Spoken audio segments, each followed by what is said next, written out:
Muda Katolik merupakan himpunan generasi muda gereja untuk membangun suatu gereja, generasi muda gereja, agar bermanfaat bagi perkembangan sebuah gereja dan paroki. Maka pentingnya peranan orang muda bagi gereja itu sangat penting. Yang pertama, orang muda ini adalah mesin geraknya sebuah gereja. Karena tanpa orang muda, gereja ini akan hampa. Maka pentingnya orang muda Katolik bagi ruang lingkup sebuah gereja. Oleh karena itu, apa yang harus dilakukan sebagai orang muda Katolik? Yang pertama, lebih aktif dalam membangun sebuah gereja umat, himpun umat beriman. Yang kedua, lain debat yang ada di lingkungan gereja atau lingkungan sekitarnya. Itu yang kedua.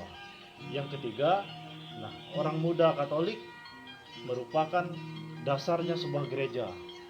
Maka hidup matinya sebuah gereja itu di tangan orang muda Katolik.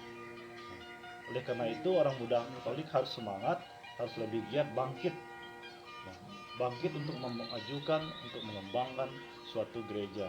Sekarang lagi maraknya virus corona ini. Virus corona secara saya pribadi tidak terlalu kita takuti bagi saya, tetapi kalau bagi orang lain belum tentu ya. Itu terserah pendapat atau pengetahuan masing-masing. Kalau menurut saya, virus corona ini bagi saya tidak perlu sangat ditakuti. Karena apa? Kalau bagi saya, yang saya sangat takut adalah Tuhan. Karena apa? Karena Tuhanlah semua sumber dari kehidupan ini. Maka oleh karena itu, mungkin saran saya, kita sebagai orang beriman, orang pendidik, orang yang mengerti tentang hidup ini, tentang semua ini, paling tidak kita perlu waspada. Hanya waspada, dalam arti waspada bukan hanya kita menghindar bahwa kita sepenuhnya tidak berbuat apa-apa, tetapi kita paling tidak waspada. Yang pertama, kita jangan banyak keluarnya, jangan banyak ngumpulnya, jangan banyak jalan-jalannya, apalagi keluar kota ya, luar negeri misalnya. Lalu di rumah saja, bila perlu, kalau banyak aktivitas di luar, bila perlu di rumah saja, lebih baik. Itu mencegah atau waspada. Yang ketiga, jagalah kebersihan. Kebersihan bukan hanya sebagian dari sekedar membersih diri sendiri kita, tapi bersampaikan banyak sedikitnya, lebih kurangnya.